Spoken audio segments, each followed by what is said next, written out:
Hello, in this video I will be showing you how to put together your informative speech.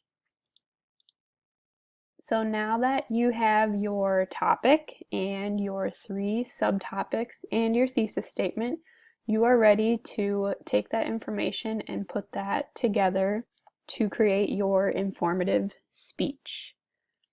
So what that will look like is a 5-paragraph speech, or it's almost like you're kind of writing an essay.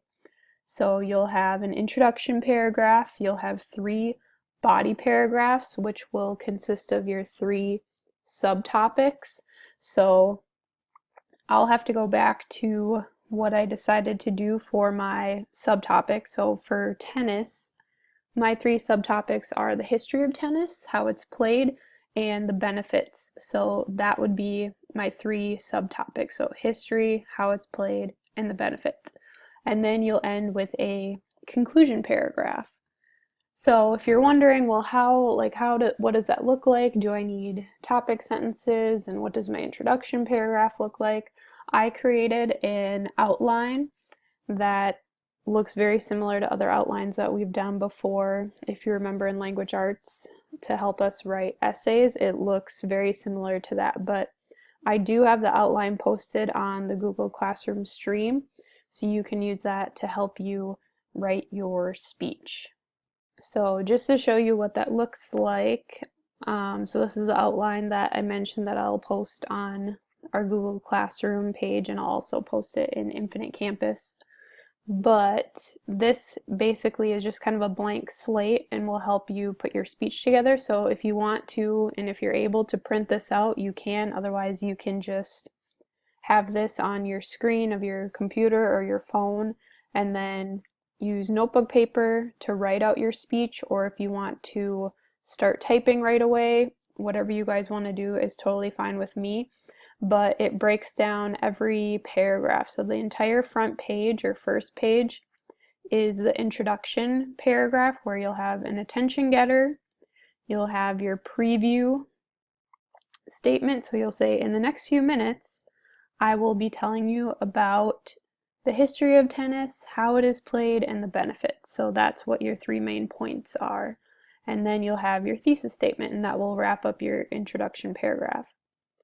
Then you'll have your body paragraphs, which again are your subtopics. So I would say first, or to begin with, I will tell you about the history of tennis, and then I'll talk about where tennis came from, and if I need to do any research, or if you need to do any research for your subtopics, you definitely can do that too and share that information with us. Your next body paragraphs, you'd say, second, I will tell you about how tennis is played, and then you'll describe more about your second subtopic. Your third paragraph is your third and final subtopic. So for this one, I would say, lastly, or finally, I will tell you about the many benefits of tennis. So I would have my support there. And then for your conclusion paragraph, you would just say, in conclusion, and then restate your thesis statement, kind of just review your 3 main points or your 3 subtopics, and then end with a closing statement. So that's really all I'm looking for your informative speech. So just to kind of wrap up, I have a checklist that is really helpful for me and hopefully for you to just make sure that you stay organized. So the first thing that we've already done is we've already picked our topic and our subtopics. The next step is to write your outline, or just use the outline to help you type your speech. This speech is timed. I am looking for a minimum of 3 minutes, so your speech has to be at least 3 minutes long. So if it's not quite 3 minutes long, then you will probably lose some points, just because I'm looking for that 3-minute mark. And if you don't hit that mark, then that basically tells me that you maybe didn't have enough information to share.